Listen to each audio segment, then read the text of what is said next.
থেকে এই আলোচনাটা করতে চাইছিলাম, বাট বাংলাদেশের সার্বিক পরিস্থিতি আসলে খুব বেশি অ্যালাউ করছিল না।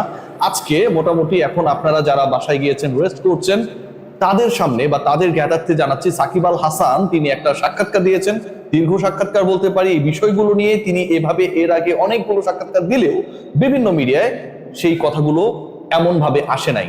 বিস্ফোরক যে মন্তব্য সাকিব আল হাসান করেছেন এবং তার এই মন্তব্যগুলোকে আমি ব্যক্তিগতভাবে অন্তত 70-80% ক্ষেত্রে ভ্যালিড মনে করি। রিয়াসাত আজিম সাকিব যে কথাগুলো বলেছে, যেভাবে জিনিসগুলো ঘটেছে বা যেভাবে পোর্ট্রে করা হয়েছে বাংলাদেশ ক্রিকেট বোর্ডের দিক থেকে স্টেটসম্যান গুলো যেভাবে এসেছে, তাতে সাকিব আল হাসানের এই বক্তব্যগুলোকে আমি 70-80% ক্ষেত্রে ভ্যালিড মনে করি।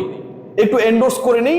এন্ডোর্স করার পরে সাকিব আল হাসান কি বলেছে এবং কি কারণে বিস্ফোরক বলছি, কি কারণে সাকিব আল হাসানের এই বক্তব্যগুলো ডেফিনেটলি সাকিবকে শুধু বাংলাদেশের মিডিয়া না, ওয়ার্ল্ড মিডিয়া ফলো করে, তারাও এই মন্তব্যগুলোকে সিরিয়াসলি নিলে বাংলাদেশ ক্রিকেট বোর্ড তারা একটা বড় ট্রাবলে পড়তে যাচ্ছে। Orix silver wash, Orix fabric care ব্র্যান্ডের নতুন প্রজন্মের ডিটারজেন্ট পাউডার, যা 2-in-1 ফর্মুলায় তৈরি এবং এটা এমন ভাবে তৈরি যে আপনার কাপড়কে শুধু পরিষ্কার করবে না, লেমন ও পাইন রোজের ফ্রেগনেন্স ছড়াবে। সাকিব আল হাসান যা বলেছে সেখানটা আসলে কোনো এরকম ফ্রেগনেন্সের খবর আমরা পাচ্ছি না। সাকিব আল হাসানের বাংলাদেশে আসা নিয়ে একটা বড় আলোচনা ছিল, আপনারা সবাই জানেন। বাংলাদেশে এসে বাংলাদেশে মিরপুরে তিনি তার শেষ টেস্ট খেলবেন এবং এই কানপুরে যে ঘোষণাটা তিনি দিয়েছিলেন, এরপর সাকিব আল হাসান তার দেশ মানে যেখানটায় তিনি বসবাস করেন এখন রেগুলারলি, সেখানটায় চলে যান। কানপুরের খেলা ওই টেস্টে সাকিব আল হাসানের এখন পর্যন্ত শেষ টেস্ট। মিরপুরে তিনি আসার জন্য, খেলার জন্য যখন নিউ ইয়র্ক থেকে দুবাই পর্যন্ত এসেছিলেন, তারপরে আর তিনি আসতে পারেন নাই। সাকিব আল হাসান যে স্টেটমেন্ট দিয়েছেন রীতিমতো এটা আমার কাছে মনে ভয়াবহ এবং প্রত্যেকটা কর্তৃপক্ষের এই ব্যাপারে ক্লারিফিকেশন করা দরকার। সাকিব আল হাসান যেটা বলেছেন আজকের পত্রিকায় দেওয়া সাক্ষাৎকারে, আমাকে সরাসরি ক্রীড়া উপদেষ্টা ও আইন উপদেষ্টা গ্রিন সিগন্যাল দিয়েছিলেন। তখনকার ক্রীড়া উপদেষ্টা আসিফ মাহমুদ সজীব ভুইয়া, তখনকার যিনি আইন উপদেষ্টা তিনি এখন আইন উপদেষ্টার দায়িত্বে রয়েছেন আসিফ নজরুল স্যার, এবং তিনি এই মুহূর্তে ক্রীড়া উপদেষ্টার দায়িত্বে রয়েছেন। গ্রিন সিগন্যাল দিয়েছিলেন সাকিব আল হাসানকে বাংলাদেশে তিনি এসে খেলতে পারবেন। আমি প্লেনে উঠেছি, এই গ্রিন সিগন্যাল পেয়ে তিনি প্লেনে উঠেছিলেন। বিসিবি থেকে আমাকে পুরো নিশ্চিত করা হয়েছে, বাংলাদেশ ক্রিকেট বোর্ডের অবস্থানটা দেখুন, তখন ফারুক আহমেদ প্রেসিডেন্ট, পুরো নিশ্চয়তা দেওয়া হয়েছে যে ইউএসএ থেকে তিনি যদি চলে আসেন তাহলে খেলতে দেওয়া হবে। দুবাই নামার পর তাদের সব জায়গা থেকে আবার বলেছে না, তাদের নাকি 12 ঘন্টার মধ্যে পরিস্থিতি অনেক বেশি পরিবর্তন হয়ে গেছে। সাকিব আল হাসান যখন দুবাইতে নামলেন, তারপরে যেই কর্তৃপক্ষগুলো আইন উপদেষ্টা, ক্রীড়া উপদেষ্টা, বাংলাদেশ ক্রিকেট বোর্ড, 3টা কর্তৃপক্ষের কথা সাকিব আল হাসান বলছেন, তারা বলছেন যে 12 ঘন্টার মধ্যে পরিবেশ পরিস্থিতি চেঞ্জ হয়ে গেছে, তুমি না এলেই ভালো হয়। খেয়াল করে দেখুন যে 12 ঘন্টার মধ্যে কি এমন হলো, সেই ক্লারিফিকেশন বাংলাদেশ ক্রিকেট বোর্ড কখনো দেয়নি। কখনো কোনো প্রেসিডেন্টের সময় আমরা সেই ক্লারিফিকেশন পাই নাই। সাকিব আল হাসান কেন আসতে পারলো না, স্পেসিফিক কোনো রিজন এখন পর্যন্ত আমরা পাই নাই। আচ্ছা, যদি সেই স্পেসিফিক রিজন থেকে থাকে তাহলে সাকিব আল হাসান ইউএসএ থেকে যখন বাংলাদেশের উদ্দেশ্যে রওনা হলেন তখনও তো সেই একই রিজন ছিল। সাকিব আল হাসান যদি কোনো মামলায় অপরাধী হন, সাকিব আল হাসানের সাথে যদি কারো কোনো সমস্যা থাকে, রাজনীতিক সাকিব আল হাসানকে নিয়ে যদি সরকারের সমস্যা থাকে, সেটা তো সাকিব আল হাসান প্লেনে ওঠার আগেও ছিল। তাহলে প্লেনে ওঠার পর তো এই সমস্যা নতুন করে ক্রিয়েট হওয়া না, এটা আগে থেকেই ছিল, তখন কেন তাদের মাথায় গেল না? Definitely it's a very serious and valid point. Shakib Al Hasan আরেকটা পয়েন্টে সিরিয়াস কথা বলেছেন, সেই পয়েন্টটা সাকিব আল হাসান কি বলেছেন, ঠিক যেভাবে বলেছেন সেভাবে আজকের পত্রিকার পটকার থেকে নিয়ে যদি আমি বলি, বাংলাদেশ ক্রিকেট বোর্ডের সঙ্গে সরকারের কোনো সম্পর্ক থাকার কথা না। বাংলাদেশ ক্রিকেট বোর্ড, যেই ক্রিকেট বোর্ডের আন্ডারে সাকিব আল হাসানরা খেলেন, বিসিবির সাথে সরকারের কোনো ধরনের সম্পর্ক থাকার কথা না, ডেফিনেটলি না। ফিফা এন্ড আইসিসির রুলস অনুযায়ী তাদের অধিভুক্ত যে ক্রিকেট বোর্ড এবং ফুটবল ফেডারেশন গুলো রয়েছে, they never be influenced by the government. এরপরে সাকিব আল হাসান বলছে, আর ক্রিকেট বোর্ড যদি সরকারের উপর চাপিয়ে দেয় তার মানে ক্রিকেট বোর্ডে সরকারের হস্তক্ষেপ আছে।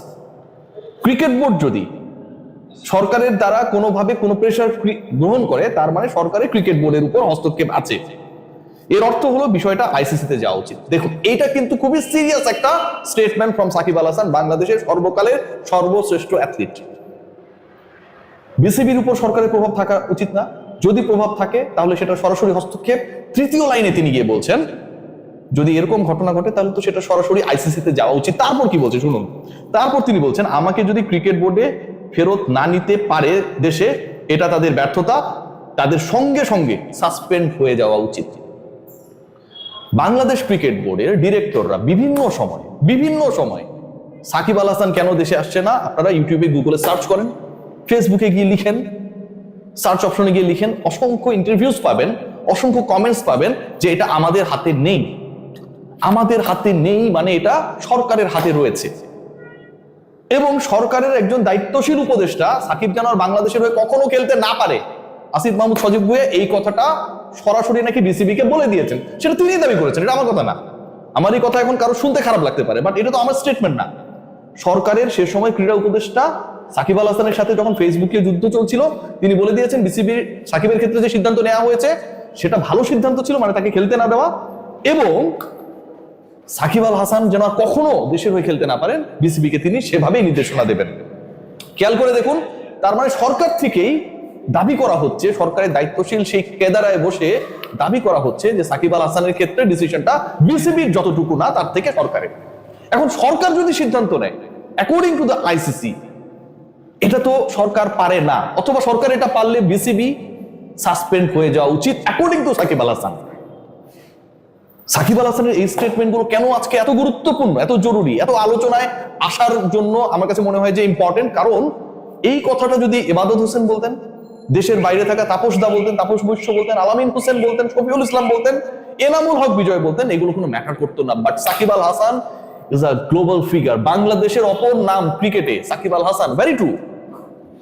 সেই সাকিব আল হাসান যখন এই স্টেটমেন্ট দেন, এবং সাকিব আল হাসানের ব্যাপারে সরকারে যারা ছিলেন তাদের স্টেটমেন্টটা যখন সরাসরি অনেকটা এরকম যে সরকারি হস্তক্ষেপ এখানটায় হচ্ছে, সাকিব আল হাসান যেন আর কখনো খেলতে না পারেন সেরকম ভাবে বিসিবি কে বলে দেওয়া হবে, মন্ত্রণালয়ের দায়িত্বে যিনি তিনি যখন এই কথা বলেন, সাকিব আল হাসান সেটাকে রেফারেন্স হিসেবে টেনে যখন পত্রিকার সাক্ষাৎকার যখন দিলেন সেখানটায় বলে ফেলেন যে এরকমটা যদি হয় তাহলে বিসিবির সাসপেন্ড হওয়া উচিত, এটা মেজর ইস্যু, এটা ডেফিনেটলি মেজর ইস্যু, বিসিবির সাসপেন্ড হওয়া উচিত। এই ইস্যুতে এই কথা কেউ কখনো বলে নাই, কেউ কখনো সাহস করে সেই কথাটা বলে নাই, কিন্তু Shakib Al Hasan for the first time তিনি এটা বলেছেন।